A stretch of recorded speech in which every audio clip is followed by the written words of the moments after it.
Hello, welcome to Lemon Studios, where we talk movies, television, and wrestling. I'm, of course, the Lemon himself, Zeke Lamone, and this is my review for Mercy. But before we get into that, let's get the house clean out of the way. Shall I leave a like? Comment below to know your thoughts on Mercy, and of course, hit that subscribe button so it helps me grow into my YouTube career.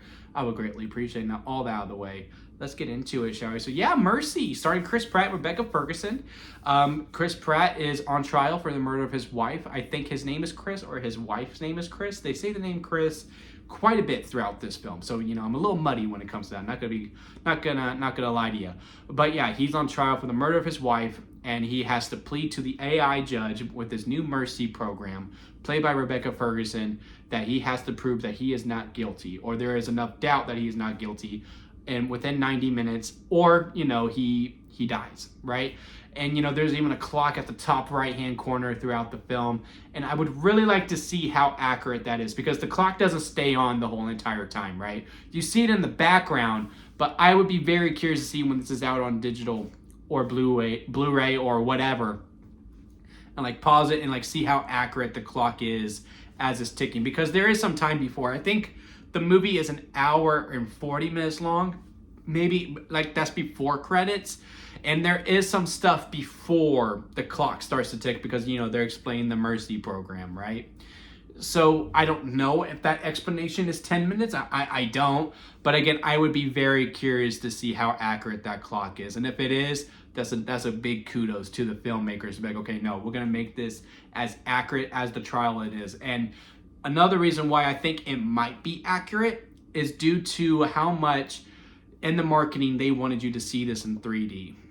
And I was very curious about that going into it. To be honest with you, I was more curious about why I need to see this movie about a guy who's in a chair the whole entire time, that I need to see this in 3D. I was more curious about that than when it comes to the story, to be completely transparent with you. And now, after seeing it and seeing it in 3D, I can understand why the creators or the marketing team would want you to see it in 3D. Because yes, if that clock is accurate at the top right-hand corner, it is supposed to make you feel like you are in this trial with Chris Pratt, and that you are trying to figure out this case with him, right? So therefore, if it's 3D, if it's this giant room and this giant screen of Rebecca Ferguson staring at you, which again, you're in the IMAX theater, and you just have a giant Rebecca Ferguson just overlooking you, right? And then there's all these different things coming at you, whether it be archive video footage, if it's text messages or emails, and they're all flying at him with the 3D and how the visuals were, and they're coming at you. They're making you want to feel like you are in the chair with Chris Pratt. You are Chris Pratt, essentially, while you are watching the movie. So I can understand that in practice. I really can. It's just in execution, I don't think it overall worked. I saw this in a semi-full crowd. My row was pretty full, but, I was in the best row of the house, right? In the best one for not just visuals, but for also sound. And literally, as the credits rolled, a person next to me was just like, so why did that have to be in 3D? And I do kind of understand his point when he said that. Again, in theory, I can see why you would want people to see it in 3D for that immersive experience. It's just an execution. I don't think it overall worked. Now, if we could possibly get this movie in the Cosm, or the Las Vegas Sphere, as a lot of people know about, or what we have over here in DFW called the Omni Theater, oh, that's going to really elevate the film a lot more. But the thing is, to be completely honest with you, it doesn't need the gimmicks. It doesn't need to be in the Cosm for it to be good. It doesn't need to be in the Las Vegas Sphere to need to be good. It doesn't need the 3D to be immersive for you to actually think this movie is good. I had a lot of fun while watching this movie, y'all. And I saw the ratings starting to come out after seeing it, because I got to see it early. It's one of the few times where I actually get to see the movie before the review embargo comes out, because I'm not quite there yet, right? And when I saw the reviews coming out, because even my theater overall was like, yeah, there's some problems, but yeah, that was an overall good time. And I tend to agree. This movie does have its issues, but again, overall, I had an absolute blast. I thought the chemistry between Rebecca Ferguson and Chris Pratt was really good. Chris Pratt does very well for just only being in the chair. Like, yeah, sure, because you're seeing some video archive footage, you are seeing him standing and actually acting, but the crux of the movie is him in that chair. I thought he performed that very well, and Rebecca Ferguson plays AI very well too, where like trying to be human but she's not human type of thing.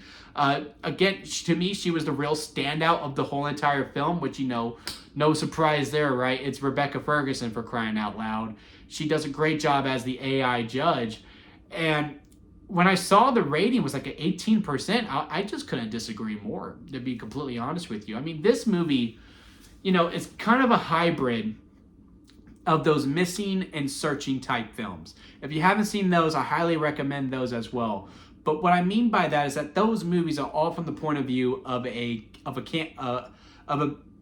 laptop camera, computer camera, what have you, right? Like the whole movie is from the point of view of a web recording, basically. And with this movie, it kind of lends itself to that. Yes, there is some actual camera shots and, some actual, I guess, movie scenes, if you will. But for the most part, again, it's this guy who he's on trial. He's trying to prove that he did not kill his wife. So therefore, you're looking at old video archive footage. You're looking at old video footage from their phones. You're looking at text messages. You're looking at all these, dialogue is actually being communicated through emails and such. And with that, when it gets into the actual mystery, I think the movie really starts to sing, because like I said, this movie isn't perfect. To me, it takes a little bit to get going. It means your standard start. I shouldn't be on trial. This is a mistake. Someone made a mistake. Blah, blah, blah, blah, blah. Trying to get themselves out of it. No, you're on trial. And we do have that back and forth going along for me just a little bit too long. Throughout, where I'm like just looking at the clothes, like, dude, you need to like lock in, especially, it's even explained in the trailer, so I'll explain it here, is that he is a champion of this program, the Mercy program, so he should know that there's no way out, but yet he's trying to find a way out, you know what I mean? So again, it just went on a little too long. Now, once they actually lock in and trying to figure out the case, again, even though I wasn't that curious on it based by the trailers, I was very engaged there. I was like trying to figure out, like, oh yeah, no, you look kind of guilty here, dude. Okay, well, maybe you didn't do it because of this and all that. Now, as the movie progresses, I do think the mystery starts to lose its mister after a little while, because after a little while, I was like, oh, this happened. And sure enough, that is exactly what happened. But even then, I was down to just go along for the ride. I actually like the arc that Chris Pratt went on. My only other problem with the film is the overall theme that the movie decides to stand on. Not that the theme is wrong. It's just that, they choose a theme basically of, everybody makes mistakes. And, with the added element that's in it, with a future that is very, very near, I do believe. I don't know if society is necessarily ready for that yet when it comes to AI, but basically that is the theme that it decides to stand on, is that everybody makes mistakes. Everybody has those days. Hannah Montana, her. Anyway, but they do build that up, but I just don't think that should have been the theme that it stands on, right? Well, I do think throughout the movie, they were really building this really interesting theme of, facts versus gut feeling. There's a lot of these back and forth between them because, Rebecca Ferguson being an AI is all about the facts that have been provided to her. Now prove me wrong, because this is what is showing. I got this, this, and this, and this, and all this leads to you doing it. Now prove me wrong. Well, do you feel like I did it? After talking with me, do you really feel like I did it? And, there's a bunch of debates like that throughout the whole movie. And when it has those types of conversations, I thought the movie was really singing. I really thought it was really saying something, not just due to AI in general, but just with the judicial system. I cannot say that. Judicial system.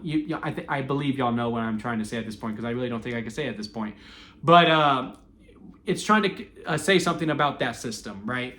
That I do think, it should be a worthy conversation to have, not just within films, but just within a society as a whole. But they don't choose to stand on that. They decide to go another way. And overall, to me, it kind of fell flat when it got to that portion of it. Now, I don't think the movie overstays its welcome. Like I said, there's a 90-minute clock. I don't know how accurate it is. Again, I think the movie's an hour and 40 minutes before credits.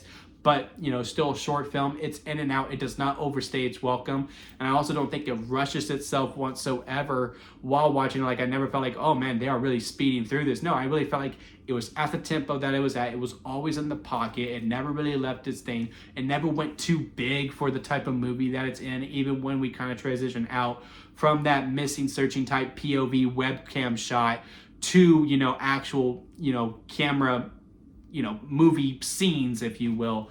I thought, again, it was always in the lane that it was intended to be. And again, overall, I honestly had a pretty good time while watching the film. If I had to rank this on the lemon scale, where it goes sour lemon at the bottom, expired store-bought lemonade after that, because it's bad, but hey, there's some good. Store-bought lemonade, good, but hey, there's some bad lemonade. It's a movie. Freshly squeezed lemonade, very good, minor problems. Strawberry lemonade at the very top, because it's the best kind of lemonade. To me, Mercy's really good lemonade. Like, it's not freshly squeezed by any means, but it's good. Like, I would be down to watch it again. Like, if some friends were like, hey, we're going to the movies, we're thinking about watching that Mercy film. I'm like, yeah, I'm down to go. Like, I am down to go to the theater again to go see it. And I honestly do recommend you seeing it in the theater if it's full. I don't know if it's like not full, if the money would be worth it, because again, I was in a semi-packed theater. It wasn't sold out by anything. But while we were watching, some people going, ooh, like, no way. Like, that communal experience that is better than anything in the world really does elevate it quite a bit. And to the point where, again, this would be a movie if I did not have that theater experience. Maybe I say, yeah, no, wait for it to stream it at home. But again, I give you the slight edge. Hey, if you want to go to the theater, by all means go, and I think you're not going to regret it. But yeah, those are my thoughts on Mercy. Comment below, let me know your thoughts on the film. Leave a like if you made it this far with the review. I do greatly appreciate it. And hit that subscribe button, as I am trying to grow into my YouTube career. And don't forget to squeeze the days, guys, because life is too short not to give you also squeeze every opportunity that you can. Until next time, I'll see you here at Lemon Studios.